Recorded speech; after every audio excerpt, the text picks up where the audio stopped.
केंद्रीय बजट 2026 को लेकर तापी जिले में पूर्व मंत्री पूर्णेश भाई मोदी द्वारा एक प्रेस कॉन्फ्रेंस का आयोजन किया। प्रेस कॉन्फ्रेंस का मुख्य उद्देश्य राज्य के अंतिम छोर तक बजट से जुड़ी जानकारी पहुंचाना रहा, ताकि आम नागरिक भी बजट के लाभों को समझ सके। पूर्व मंत्री पूर्णेश भाई मोदी ने कहा है कि केंद्रीय बजट 2026 पूरी तरह युवा शक्ति, नारी शक्ति, किसान शक्ति, श्रमिक शक्ति और उद्यमी शक्ति को केंद्र में रखकर तैयार किया जा रहा है। यह बजट विशेष रूप से युवा केंद्रित बजट है। उन्होंने बताया है कि 53.5 लाख करोड़ का यह बजट सर्वस्पर्शी, सर्वसमावेशी है और बजट में महिला सशक्तिकरण, युवाओं को प्रोत्साहन, स्वास्थ्य, मेडिकल इंफ्रास्ट्रक्चर का विकास और सामान्य इंफ्रास्ट्रक्चर, लॉजिस्टिक्स और कनेक्टिविटी को मौजूद करने पर विशेष जोर दिया। इसके साथ ही सांस्कृतिक, पर्यटन और विरासत के संरक्षण व प्रचार प्रसार, उद्योग, टेक्नोलॉजी में आत्मनिर्भरता की दिशा में ठोस कदम उठाए गए हैं। कृषि और ग्रामीण विकास, पशुपालन, डेयरी, मत्स्य उद्योग की मजबूती देने की व्यवस्था की। सुरक्षा, खेलकूद और MSME व स्टार्टअप इकोसिस्टम को बढ़ावा देने के साथ साथ AI के सकारात्मक उपयोग पर भी ध्यान केंद्रित।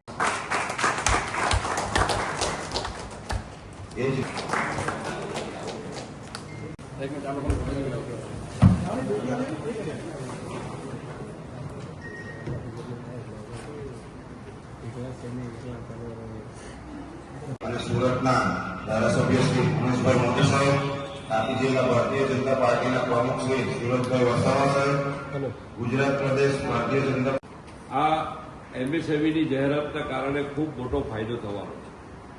પૂર્વ ભારત અત્યાર સુધી આપણે બધા જ રાજમાર્ગ જોયા, ખાસ કરીને જે એક્સપ્રેસ વે પણ જોયા અને પ્રધાનમંત્રી શ્રી નરેન્દ્રભાઈ મોદી સાહેબના નેતૃત્વમાં કેન્દ્રની મોદી સરકાર દ્વારા 2026-27નું બજેટ નાણામંત્રી શ્રીમતી નિર્મલાજીએ જે રજૂ કર્યું છે, જેમાં ખાસ કરીને મહિલા સશક્તિકરણ, સ્માર્ટ યોજના કે જે લખપતિ દીદી બાદ દરેક મહિલાને એ ઉદ્યોગને એના MSME ઉદ્યોગ હોય કે પશુપાલનનો ઉદ્યોગ હોય કે અન્ય ઉદ્યોગ હોય, ડેરી ઉદ્યોગ હોય, આ બધામાં જ એને ફાયદો થવાનો છે। સીધે સીધું C-માર્ટની અંદર ખરીદનારા ખરીદી શકે એ પ્રમાણેના ડી-માર્ટની જેમ જ આ C-માર્ટ પણ ઊભા કરવા જઈ રહ્યા છે। 7 નવા હાઈસ્પીડ રેલ કોરિડોર ઊભા કરવા જઈ રહ્યા છે।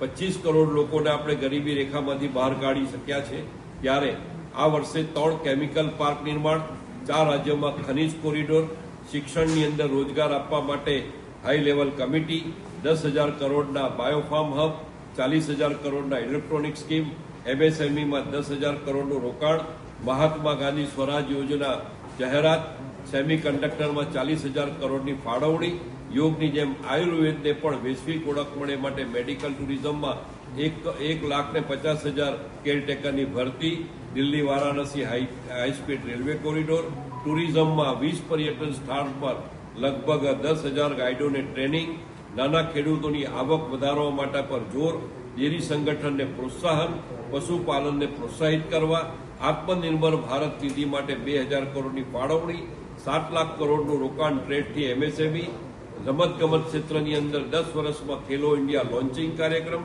મેગા ટેક્સટાઇલ પાર્કના માધ્યમથી ટેક્સટાઇલ ઉદ્યોગ ધમધમતું રહે, રોજગારી મળે, ઔદ્યોગિક કોરિડોરમાં 5 યુનિવર્સિટી, દરેક જિલ્લામાં ગર્લ્સ હોસ્ટેલ અને આ પ્રમાણે નવા 20 જલમાર્ગ એવું એક 2026-27નું જે બજેટ રજૂ કર્યું છે બજેટ એ, પરંતુ આ એક ઐતિહાસિક દસ્તાવેજ છે, જેને કારણે યુવા, મહિલા, ગરીબ, કિસાન, શ્રમિક આ બધા જ ભારતના તમામ વર્ગને ખૂબ મોટો ફાયદો થશે, એનું જીવન ધોરણ ઊંચું આવશે અને આ પ્રમાણે ભારતીય જનતા પાર્ટીના નેતૃત્વમાં કેન્દ્રની મોદી સરકારે આ દેશને સ્વાવલંબી બનાવવા માટે, આત્મનિર્ભર ભારત બનાવવા માટે, વિકસિત ભારત બનાવવા માટે જે કમર કસી છે અને આના કારણે ભારત આવનારા દિવસમાં ચોક્કસ મહાસત્તા બનશે એવો મને વિશ્વાસ છે। તાપી જિલ્લામાં શું ફાયદો થશે? તાપી જિલ્લામાં મુખ્યત્વે અહીંયાના જે નાગરિકો છે તે ડેરી ઉદ્યોગ જોડે સંકળાયેલા છે, ખેતી ઉદ્યોગ જોડે સંકળાયેલા છે, ખાસ કરીને નાના MSME ઉદ્યોગ જોડે સંકળાયેલા છે। આજુબાજુના જિલ્લામાં કે પછી ડાંગ જિલ્લો હોય, નર્મદા જિલ્લો હોય કે સુરત જિલ્લો હોય, પર્યટનના સ્થળ હોય કે ત્યાં રોજગાર, ટેક્સટાઇલ હોય કે ડાયમંડ હોય, એની જોડે સંકળાયેલા છે।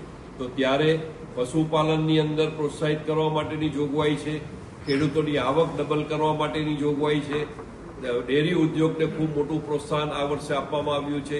સહકારી ક્ષેત્રે ખાસ કરીને બહેનો એ પોતે જે પ્રમાણે ડીમાર્ટના મોલ છે એ પ્રમાણે સી માર્ટ એ નવા ખુલે અને એનામાં બહેનોને સીધું વચેટિયા વગર એનો પોતાનો જે પ્રોડક્શન હોય એ પ્રોડક્શન વેચાઈ જાય, એની આવક ડબલ થાય, આ પ્રકારનો કાર્યક્રમ આ તાપી જિલ્લાને લાગે વળગે છે ત્યાં સુધી દરેક વ્યક્તિની સુખાકારીની ચિંતા કરવામાં આવી છે. ટેક્સ હોલિડે ફાયદો નુકસાન કરતા એક નવી વ્યવસ્થા. અત્યારે તમે જોજો કે એઆઈનું પ્રમાણ સતત વધતું રહ્યું છે, સતત નવી ટેકનોલોજીનો ઉપયોગ થઈ રહ્યો છે. તમે અત્યારે છેલ્લે જે ઓપરેશન સિંદૂર જોયું, એક જમાનામાં આપણે ચાઇના સામે લડ્યા તે એક સામે લડતા હતા, રાઇફલથી લડતા હતા, મશીન ગનથી લડતા હતા. તો હવે એ જમાનો ગયો. હવે ડ્રોન, મિસાઇલ, બ્રહ્મોસ આખો કન્સેપ્ટ બદલાયો છે. એમ આધુનિક ટેકનોલોજીનો ભરપૂર ઉપયોગ થાય એ આપણી પ્રથમ શરત છે.